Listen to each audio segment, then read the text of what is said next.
Hello, everyone. Welcome again to another Teacher Joseph podcast.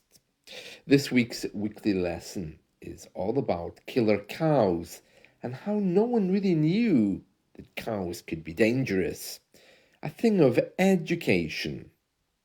And we have a news report here from The Guardian today, which is all about education. It says that teachers in England, okay, now this is important, only in England, are being offered a range of incentives to make the job more appealing. So we're not talking about across the UK here, we're talking about England. Teachers in schools in England are being offered a range of incentives to make the job more appealing, including 2 free periods a week, so that's 2 classes when they should be working, to give them a lie-in. A lie-in is when you spend more time in bed. Okay, so if I tell you, for example, oh, sorry, my podcast was late, I had a lie-in today, it means I had an extra hour in bed. A lie-in. Some people call it a long lie. Okay, so teachers in England are being offered 2 free periods a week, that's like 2 free hours, to give them a lie-in. Yeah, I struggle with that because it kind of makes teachers look lazy. They will also be given a 9-day fortnight, so a fortnight's 14 days. On school days, that's a 9-day fortnight, of course, because an education week is usually 10 days, Monday to Friday. So they're given a day off every 2 weeks and more planning at home to help with work-life balance. Very interesting, isn't it? Very interesting. It says here, an escalating crisis in teacher recruitment and retention is forcing schools and academies to come up with different ways to attract new recruits and retain experienced staff. The government wants to recruit 6,500 new teachers, and to do this, they will improve flexibility. But the educational sector says it's not enough. And there's a charity here which says that teachers should be given career breaks, offered unpaid leave, and should be able to have more flexibility. It says here, for too long, conditions in the teaching profession have failed to keep up with the next generation of workers and what they're looking for. Yeah, I would agree with that. I think that teachers in schools, especially, they're working for the government, so of course they don't really have the same rights that you would have working in the private sector. But as more and more of our government schools move into the private sector, not because they're becoming private schools, but because the government is relying on the private sector, then probably the teachers who work in those places in the future may well have different employment contracts. Who knows? But it is true that teachers probably don't have the same opportunities. But then, if you like your job, why would it matter? You know? I mean, for me personally, I'm up at 6 every morning. Someone asked me the other day, they said, how is it that you're able to do a podcast every single day when I don't have the energy to do my job every day? And I said, well, do you like your job? And they said, no, not particularly. I said, well, there's your answer. Find a job that you like. And if it's a passion that you have, make it happen for yourself. That's the secret. It's not about having more energy. It's allowing your passion to give you the energy you want. So yes, it's a very interesting thing. This, we're saying here that the government plan, to give teachers a lot more incentives to try to retain them because they're aware that many teachers are leaving. But to be a teacher in a state school now, I mean, the government have lowered the bar. That means that they've lowered the entrance qualifications. If the bar is lowered, it means the expectation is lowered. Okay, the entrance qualifications in this case have been lowered. So you don't need to be a teacher to work in a school. You just need to begin studying to be a teacher. So, for example, you don't have a teaching qualification. As long as you're going to university, then you can be a teacher. Sounds crazy, doesn't it? You can study to be a teacher and teach at the same time. And that, I think, is a quick way into the system. Now, it's a little bit different, I think, in Scotland and in Northern Ireland, but I know in England, it's very easy. You just sign up for a university, you start studying for a degree, and you can almost immediately get on a teacher training program as well, which gives you access to schools. And as long as you have no criminal records and everything, you'll be well on your way. I think within a year, you'll find yourself in a classroom, getting classroom experience. It is true, yeah, teachers probably in schools are very worried about the safety as well. That's another reason why they're leaving, because it's very, very stressful to be faced with a bunch of kids who don't respect you. I was talking to some teacher friends the other day who work in schools, and they made the point that they feel that kids now are just so badly behaved that it's impossible. You're managing a group of teenagers, but there's not a lot of education takes place, and the amount of paperwork which goes on behind the scenes as well. Yeah, we all agreed that if we had kids, we would never send them to a UK school, which is in complete contrast to the other opinion, which says that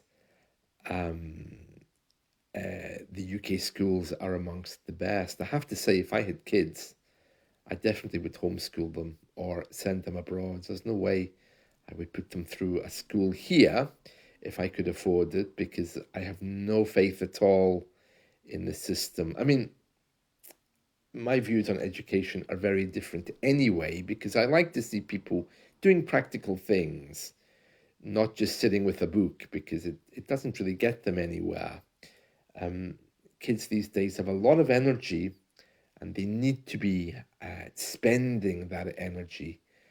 I think the days of the teacher speaking, the kid repeating, and then you get punished if you don't do it well, those days have gone. And yeah, I even see that at university as well, the way that I'm expected to learn or expected to teach others is really quite backward, and there's nothing I can do because you have to follow regulations. You have to obey what you're told. So it's not for me to change the system, but yeah, things are moving quickly. I would imagine as AI comes in, as the world changes, our whole system is going to be changing anyway. It says here, I was just going through this story, it says, the report entitled Tomorrow's Teachers, a Roadmap for Attracting Generation Z. Well, are we on to Z now, are we? With Generation X when I was younger. Includes a survey of more than 3,000 16 to 24-year-olds that found that although 73% of them regarded teaching as a job with purpose, they also perceived it as stressful, poorly paid, and in a sector with inadequate funding. Yeah, but they're only 24. I think when I was growing up, teachers had a minimum age. I don't think kids at 24 could become teachers. I don't remember exactly, but it was definitely different. Yeah, I would say these days, teachers with life experience could come into the classroom, but yeah, controlling kids, I think that's the hardest part. I mean, kids these days here are assaulting teachers, carrying knives, guns, and teachers are not adequately protected. They're even looking at bringing in security guards. So it's a very complex thing. So that's a story from today's Guardian. Very complex, very complex. And there's a secondary school teacher here, and he's saying, since I qualified 4 years ago, I have seen half the people I qualified with leave the profession. He says that's a travesty, which means that's a very bad thing. And unless we have innovative, flexible thinking in managers, and they stop treating teachers like work horses, the situation will get worse. So a workhorse is a horse who carries all of the different things on its back. It says here, anything that reduces our workload and allows us to plan better and do all the admin would be welcome. A typical day for me is 11 hours long, starting at 7 a.m. and finishing at 6 p.m. I get a half hour for lunch and half an hour early break every day, but those 2 half hours are often working. We also have to do 4-hour break time duties over a 2-week period. This means we have in effect about an hour and a half free to eat and talk to colleagues. And this man says, teachers burn out for a reason. Standing in front of 5 classes of teenagers with various needs is really hard. Another one here, a really noble ambition to look at ways for teachers to use their time more flexibly. We need more people. Another one here, I'm attracted by the idea of teachers working a 9-day fortnight. This lady is a manager in education. She says one of the issues over retention is stress load rather than workload. She says the amount of work that's being asked causes stress. Okay, wow, interesting. So a few different opinions there, but they're all saying recruiting more teachers so that staff had a lighter timetable. Yeah, that's probably true. But then again, I usually do around 8 classes per day, and I have my podcasts in the morning, but I don't find it stressful. But then again, I'm dealing with adults, and I have literally no paperwork except to make notes on students that I see. So I don't share their stress, but yeah, I can see how education can be very stressful if you're facing people every day with different energies, especially people that you don't like or they don't like you. Kids here can be really badly behaved. And I think from my experience, I've always avoided dealing with kids. I never liked them. I don't even have any. So teaching adults, you might think is better, but actually it's not, because I talk to a lot of people who aren't listening to me. They're just tapping away, sending emails. I'm chatting to them. Oh, just give me a minute, please. I have a work email here. Oh, just give me a minute, please. A phone call from my boss. Oh, sorry, yeah. You need to wait because my supervisor wants to see me at university. Sorry. And well, I'm thinking, you're paying for this lesson. It's no big problem, but you're not going to get much out of it unless you give me your attention. So these kind of things are not stressful for me, but yeah, I sometimes wonder how much people get out of lessons if they're only partly present, you know. But we're all busy people. I do understand that. And teaching online has its own issues. The main one being technology. You know, some days you can't log in, other days your computer breaks down, and that, of course, is an added stress, which means that lessons can't take place. Technology would be one of the biggest stress factors for me. Right, just before we finish, let's just read through this again. Teachers in England are being offered a range of incentives to make the job more appealing, including 2 free periods a week to give them a lie in, a 9-day fortnight, and more planning time at home to help with work-life balance. There we are. So teachers are going to be given more incentives, things to make them happy, an extra 2 free hours or periods as they're called, a lie-in or a long lie, more time in bed, and a 9-day fortnight, which means a day off every 2 weeks.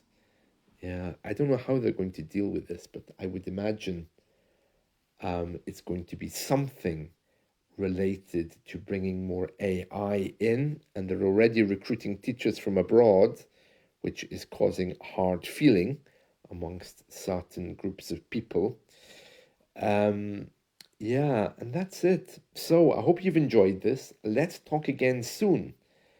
See you all. Bye.